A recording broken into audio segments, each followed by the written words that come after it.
દાહોદ જિલ્લાના ગરબાડા તાલુકાના ભે ગ્રામ પંચાયતમાં આરસીસી રોડમાં હલકી ગુણવત્તાનો માલ વપરાતા ટીડીઓ સાહેબ તેમજ ભે ગામના સરપંચ ઉપર કાયદેસરની કાર્યવાહી કરવામાં આવે તેવી ગ્રામજનોની માંગ ઉઠવા પામી। દાહોદ જિલ્લાના ગરબાડા તાલુકાના ભે ગ્રામ પંચાયતમાં આવેલ ગારી ફળિયામાં આરસીસી રોડમાં હલકી ગુણવત્તાનો માલ વાપરતા ફળિયામાં રહેતા પત્રકાર અનિલ અમલીયારે હલકી ગુણવત્તાનો માલ કેમ વાપરો છો તેમ કહેતા સરપંચ નબળાભાઈ ભુરિયા તેમજ તેમના ભાઈ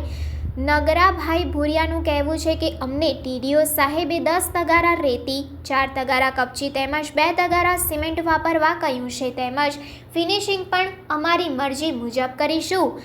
અમને ટીડીઓ સાહેબે ફૂલ ઓર્ડર આપેલો છે, તું પત્રકાર હોય તો તારાથી જે થાય એ કરી લે, અમે કોઈનાથી ડરતા નથી। ફળિયામાં રહેતા લોકોની માંગ છે કે પહેલા ટીડીઓ સાહેબ તેમજ ભે ગામના સરપંચ ઉપર કાયદેસરની કાર્યવાહી થાય તેવી ગ્રામજનોની માંગ ઉઠી છે।